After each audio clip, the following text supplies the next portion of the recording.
Well, you see, I think that at some level it's not dependent. Our happiness, both our contribution and our level of satisfaction with our work. What I understand from the story, what the Rebbe is saying and you're giving over, is that our level of satisfaction and the depth of the contribution that we make is not dependent upon what we're doing. It's about the fact that we are doing, and that we can access deep satisfaction by living a mindful life. You know, if I'm thinking to myself, well, what's a job that has no possibility for enrichment? Is there such a thing? You know, if you take a kind of Zen model of washing dishes or making shoes or even being on a production line, is there something that is outside of the realm of being deeply satisfying if you're mindful and in the moment living what it is that you're doing? Okay, your question is also coming, going back to your opening question, from a culture that is very sense of prosperity and we can do whatever we want and so on. The question itself may be problematic, but it's a real question. So let me just put it this way. I just came to mind. I think about the Rebbe, I think about Moses. Two people who didn't want the job. Now you'd think this was the top of the world. The Rebbe, Moshe Rabbeinu, who's greater than Moses? He didn't want the job. There's a whole chapter that documents how he found every possible way to get out of it. And God wanted someone that didn't want the job, basically. So here you could think, Moshe, I wish I was like Moses. He was ultimate power, could speak to God face to face. Because he understood that when he finally accepted it, it's not about me. That's the bottom line. It's not about me. It's what God wants me to do. And the Rebbe had the same situation. He said it. The Rebbe was an academic. He would have preferred reading, writing, publishing. He said once in a Farbrengen, that in a talk that he gave, that he's not an Asken Tziburi, he's not an administrator, he's not a communal type of personality. But you do what you have to do. You know? It's a mission. And ultimately the divine providence led him to that place. The same with Moses. What you learn from that is, obviously we're not on their level, but you see from that, it's not about the position. It's ultimately what ends up happening with many factors that come your way.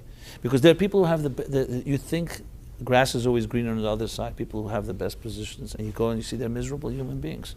Why? They seem to, because it's not the position that changes your attitude or disposition. It's ultimately happiness comes to those that feel they're serving something greater than themselves. The self will never make you happy. So I have no problem with someone saying, I want to self-actualize. Good, fine, that's your first step. As I said earlier, that maybe is your ulterior motive. And ultimately, we believe that the ultimate self-actualization of Moses was when he became Moshe Rabbeinu. But precisely because it wasn't about me self-actualizing, it was what you were sent to do in this world. Now, yes, you could say it's easy for me to say as a writer and a teacher. How do I explain that to someone who's a real blue-collar worker and hates his job and doesn't feel any satisfaction, can't wait to get home, and get out of this place? It's true, I don't have the credibility. But the fact of the matter, I know people who've under the most oppressive situations. You have stories of the Baal Shem Tov. They found their purpose with God. It's not the job you're in, it's what you do with it. And same with circumstances. Why do some people who've gone through the Holocaust or through other suffering came out unbelievable, and others became bitter and broken? Same experience. So you clearly see it's not about the objective experience. It's about you and your well, if I can interject there, just as a tangent, part of the objective experience in the Holocaust is the biochemistry and the personality that someone comes in with, and the home they grew up in, and the faith. Yeah. Yes, you would have to say that it's not just that I have some kind of external objective experience and this person responded in a way that was positive and this one. Let me qualify. I meant that. No, what I meant to say was, however, two people reacting to the same suffering situation differently. So obviously, that it's all about how they came and not something. I mean, maybe part of your mission is, because this takes me back to what we were saying at the beginning. When I was asking you, is it possible that our addiction to self-actualization and meaning is causing us to miss the mark? It was exactly that kind of example that you gave about Moses, that he didn't want the job, but precisely in taking the job, he became who. Yeah, but not everybody can hear that in day one of their education. That's the point. That's why we have that analogy with you have to give them the food, the cocktails, the free food, because some people find it's self-actualization. It takes time to come to understand that and grow to a point that it's not what you want that makes the difference. It's what you're needed for. So if we come to this, you brought up... So no, it's just to go and say, hey, you guys, stop being narcissistic, stop talking about self-actualization. You're going to lose most of your customers, most of your students. Because we all have ulterior motives, and I include myself as well. All of us have. There's nothing per se wrong with it. As well, long can as you say that the Rebbe didn't have an ulterior motive? That part of that motive is that it feels profoundly meaningful for the Rebbe to give meaning to other people. I know when I hear him shedding tears the last 10 minutes of his first discourse, it didn't sound like he was really very, very excited about where he's entering this new world. Like a baby that cries when it enters this world, but he knows it's its purpose. So I think there was always a conflict. If you really ask me as a person who worked, I think there's always the conflict. Like you want to be in another place, but you know you have to be here. And you embrace it completely. And you're born against your will and you die against your will. Exactly. And the Rebbe often would say, and how does a Jew do these contradictions? He says, Nimna ha-nimnois. You do the impossible. That's how it is. It's two opposites. You remind me, the Baal Shem Tov once was praying for a child that was very sick. And in heaven they said, no prayer will help. This is destiny. Well, the Baal Shem Tov had so much compassion for the mother that he continued praying until they announced in heaven, if you do this Baal Shem Tov, you will prevail because a tzaddik, a righteous person, has that power, but you're going to upset the whole order and there'll be consequences. But he didn't, he was unperturbed and he continued praying and the child was healed. But then the announcement came, because of that you lose your share in the world to come. So the story goes that the Baal Shem Tov began to dance and celebrate, and the student said, what are you celebrating? Losing the share to the world to come? So he says, because now for the first time I can begin serving without any ulterior motive. Well, the end of the story is, in heaven when they heard that, they said, no, that pleasure will not give him back his share to the world to come. Because that's the deep... See, for a man like that, the greatest pleasure is no ulterior motives. So that's also self-actualization. Right, that's what I was saying about the Rebbe. Not that there wasn't a conflict, but I'm saying there is a certain level of gratification that comes. Since we're putting it in nullification of the ego. Yeah. Well, the Rebbe once told somebody that the only thing that can be nullified is nullification. Bittel kenish bottel werden. So you can say that's also the ultimate key to eternity, is to be nobody. Luke who thinks he's nobody, that one. But I want to just say, I think a way to really describe it in a formula type of way. I mentioned it earlier, but I'll rephrase it.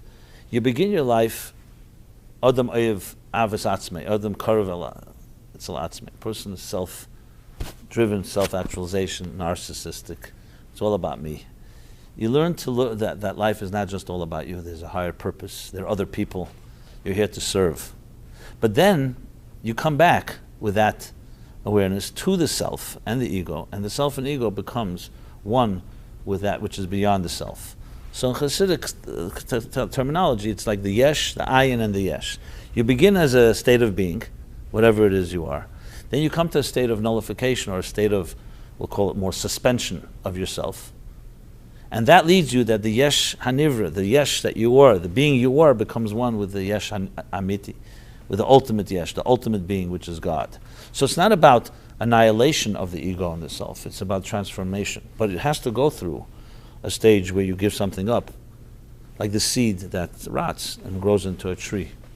And that's really the secret to all life. I want to come back here, as you speak about that transition to what you mentioned about the Holocaust, because it's sitting with me, Someone could say, oh, well, if you're supposed to be in the moment and present, then why did I not come out the way one is, quote unquote, supposed to come out of that situation?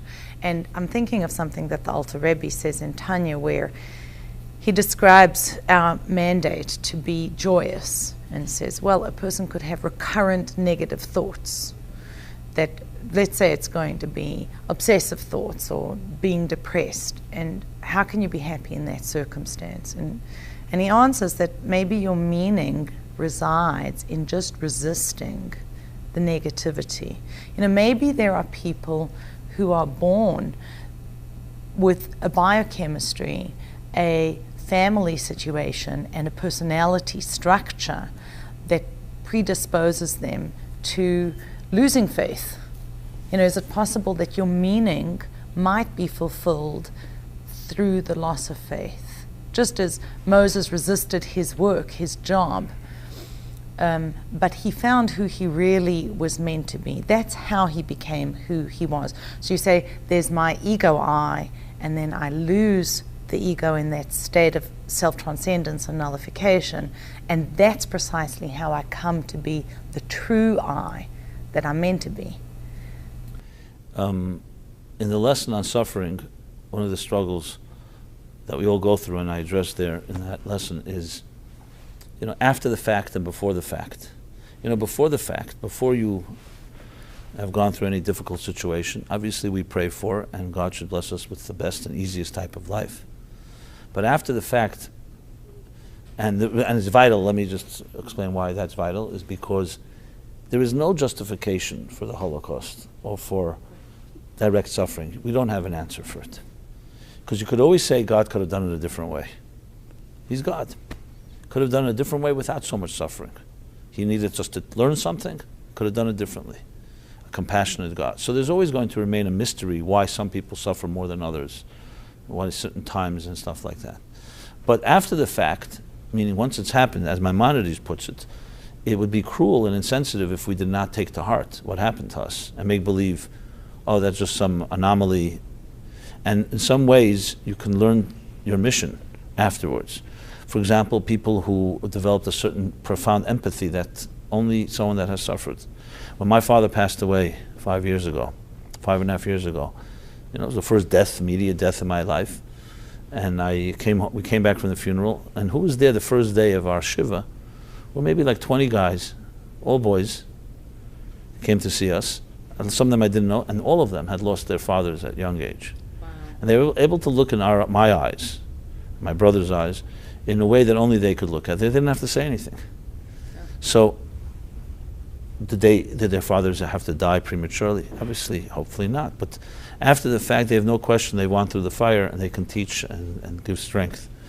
I remember it vividly. But it's critical, and this is what the lesson does, to distinguish between justification of the suffering and what you become because of it, or what you grow through it.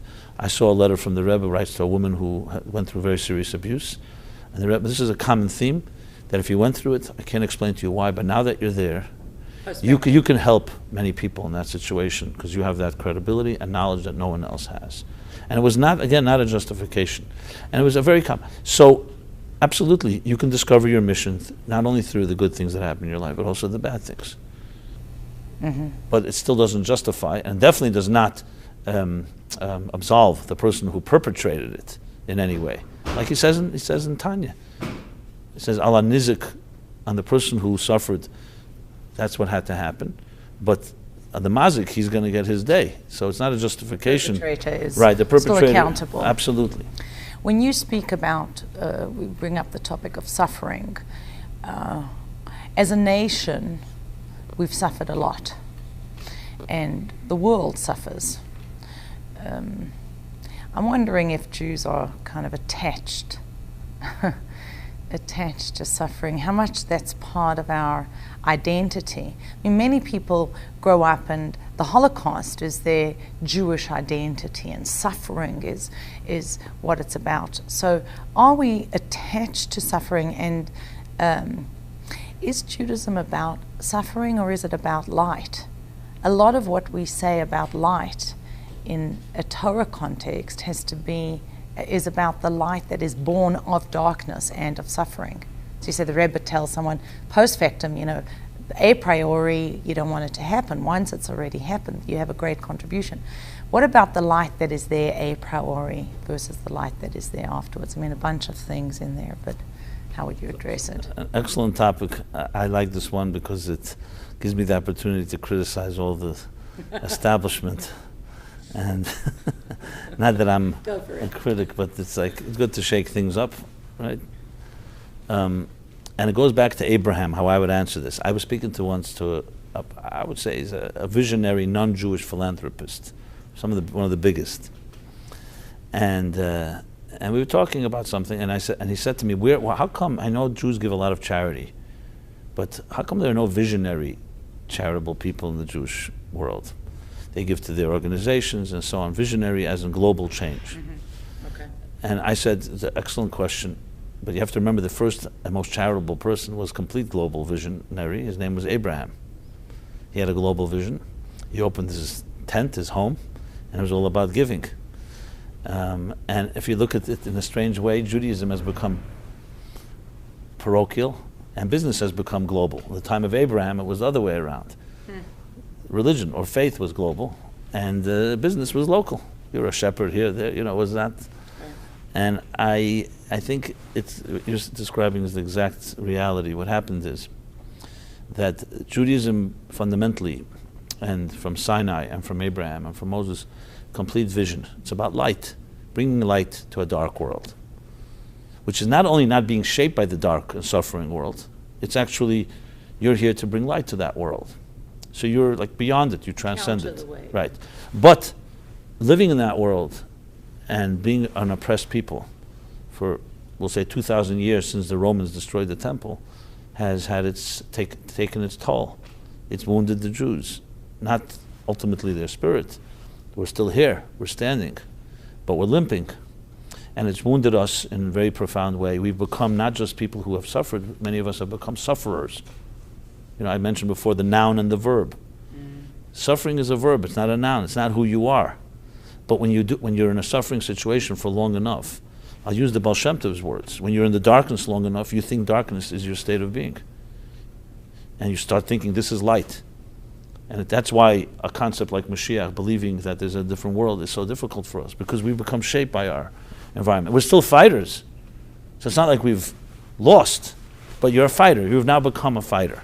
And you see this manifest literally in the charities of Judaism.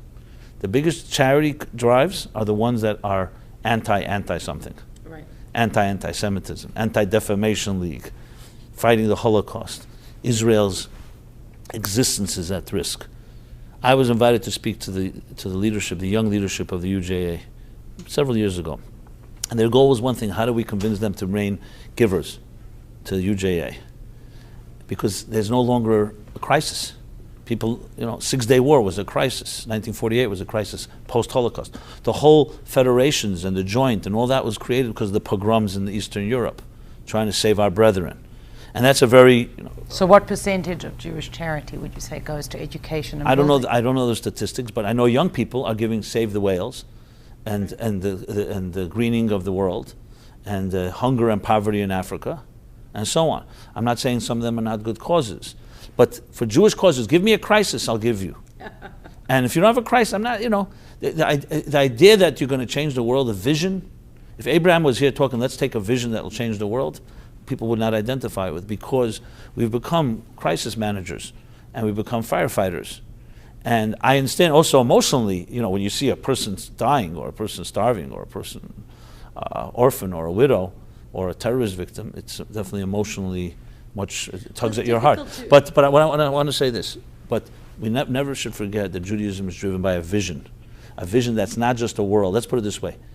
Peace is not just absence of war. Just like love is not the absence of hate. It's a state of being. Shalom means completion, it means fulfillment, it means integration, all the meanings in shalom, the word peace. But we've become shaped by it. And not everybody, but collectively it's affected us, but that doesn't mean we can't do anything about it. I want to come back to this notion of suffering. I'm really struck by your analogy, just let's say shining the light on Jewish charity, that people are driven by the anti charity appeals as opposed to plowing money into vision that creates growth that is full of light. My question is, how do you get out of it? You were speaking about thousands of years of suffering. So I have a joke when I'm packing up for the family to go on a trip. Everyone says, well, Jewish moms pack so much, and I said, well, when you leave Egypt with just some dough on your back and there are repercussions that come down for thousands. That's my excuse for overeating, because you never know when the famine is going to strike. Right. I mean, whichever way you're going to slice it, right? There's some reason that I can put, and I want to tell you something I see in people's lives today, in my own family, at some level, third generation after the Holocaust are living with Hitler, with Stalin as much as the first, at some level. I don't want to, let's not compare suffering, but I'm saying that it's there when it's embedded in the consciousness. We are attached to suffering at some level. How does one become a torchbearer, a bearer of the light? How do you make the shift out of that when you've been kind of weaned after having nursed off? How do you get weaned off of being nursed on suffering? So let's break this. Since we have here all day, we decided, let's break this into a cognitive approach and an emotional one. Of course, with the emotional always being more complicated, because when you're emotionally addicted or habitualized, it's harder to break that attitude of a sufferer or the 2,000 years that you describe. So let's start with the cognitive side, because it's easier than, and it's also a part of what they call in psychology cognitive life raft. That if you can, with your mind, go somewhere, using the Baal Shem Tov, Mokem shemachshavte shel adam sham hu nimtza, that where a mind is, you can be. So it's not the end solution, but it's the first step, to be able to imagine a world better than your own, because then that starts creating another. Think different, speak different, do different, and then results may be different. And then, of course, it's dealing with emotional resistance and the difficulties. I want to start with the cognitive, which is so much part of Judaism.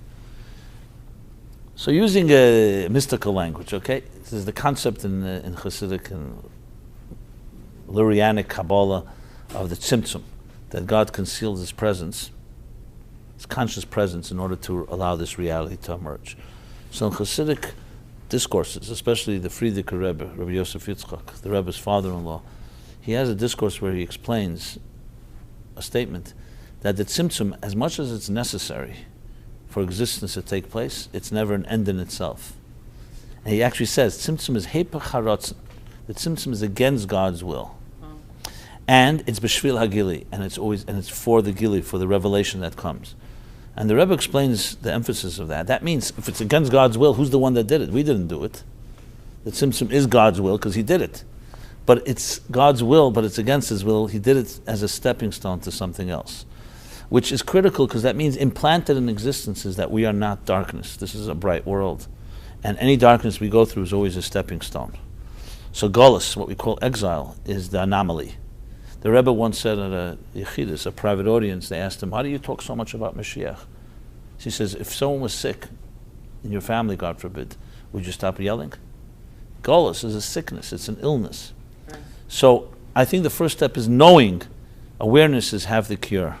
The fact that we have a Rebbe, and we have Rebbes in every generation, only one in a generation that protested the darkness, that we are not sufferers, that this is not the final resting place.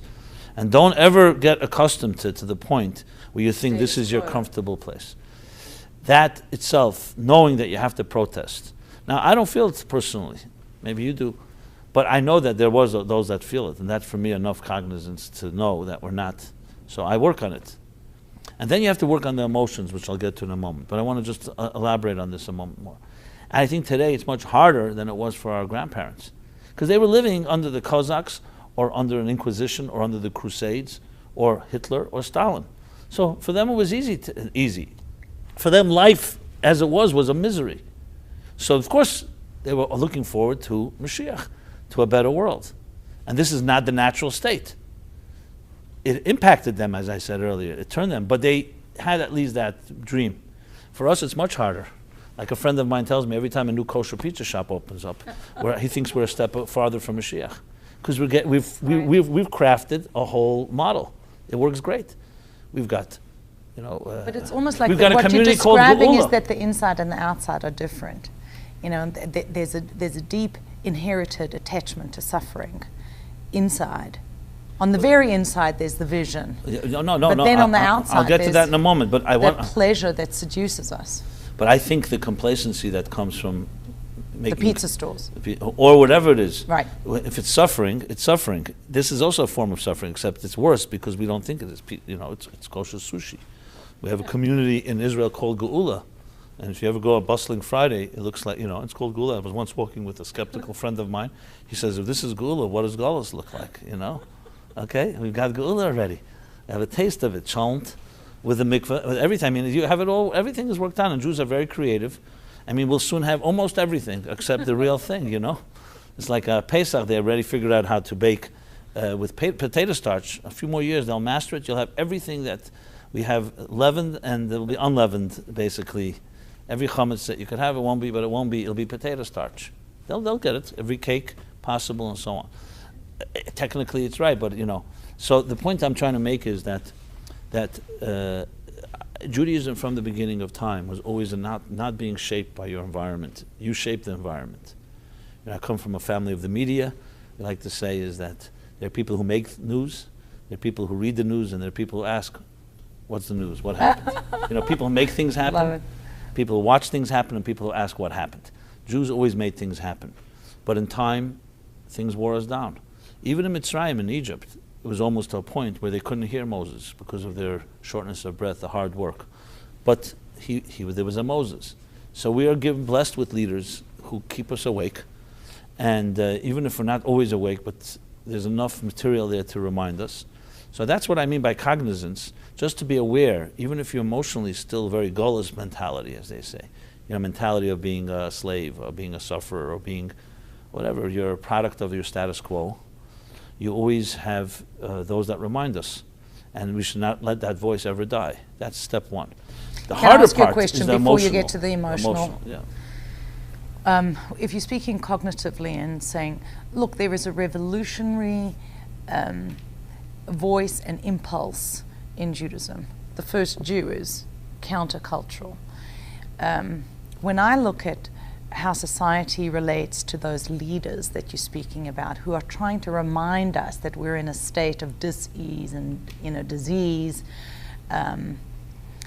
they were always locked up and closed up. So Abraham's put in a cave, and Elijah and Joseph is in a pit. And even if you look at the Chabad, at the Chabad Rabbeim, each one of them was challenged in a legal situation and put into jail. By the kings didn't want to hear those prophecies. Right, and I think that at some level that happens because most of us don't want to hear the vision. So we're in the place of suffering. The possibility of geula, of redemption, exists, and yet when someone articulates that for us, the impetus, the inertia of the status quo prevents us from accessing. And it's very threatening because, as they say, some people will say, the known evil is better than the unknown evil. So I'd rather have my comfort zones, even if it's not healthy, than give me anything new. It's very threatening. That's part of human nature, and that's what we have to break. But you have to break it with pleasant ways.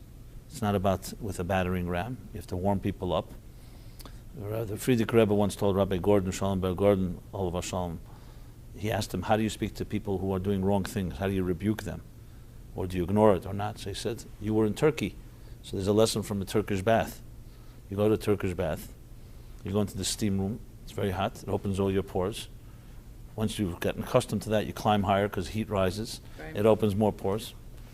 And then when you come out, you ask the attendant to slap you with leaves, whatever type of leaves, that for some reason there's some type of refreshing element to it. So the same thing. So the first thing is you have to warm people up. Then you have to elevate them. And then they'll ask you to smack them. So the point here is that it's, like, again, with the analogy of the Baal Shem Tov with the food and so on, everything is about good education, good communication. You don't want to endorse people's status quo, but you have to recognize that that's where their comfort zone is, and you have to find ways, whatever it takes.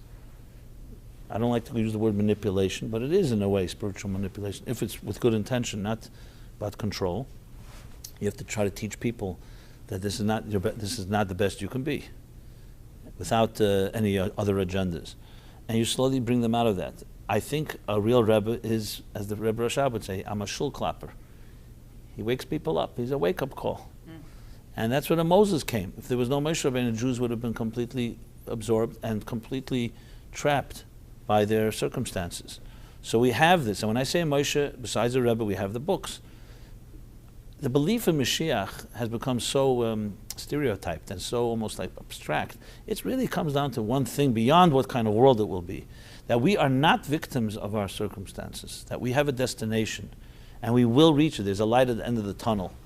And don't think this is the end of life. We're accountable for reaching it, and we are empowered to reach it. And we are also part of making it unfold by being aware. That's why the Rebbe talks about awareness. You have to be aware. If you're not aware that there's a God that's greater than your life, you're never going to reach it. Because then you'll convince yourself, I already have it. Or I'm not far from it. It's understanding there's a whole other reality that's a much healthier one. The second thing I want to say is that there are glimpses of it everywhere. You know, in healing, they call it hitting rock bottom. Rock bottom has some type of magical effect that awakes people up. Now, what is it? In Kabbalistic terminology, I would say it's the spark is finally discovered when you hit the end. There is ultimately, it's not Freud that the id is the ultimate essence, it's the yid, the pintli yid, the spark. Sometimes, unfortunately, it takes a lot of suffering. Why do we have to wait for that? Hopefully we don't. But for some people, everything has to fall apart before something emerges. Again, we don't wish for that. But the light will prevail. Your soul will have its day. That's the bottom line. And if it won't, it will make you anxious and it'll bring all the maladies, psychological symptoms that we suffer from in our modern times. It's the soul that's hungry and it's going to demand its attention. Often we confuse that demand and we satisfy it with all kinds of distractions.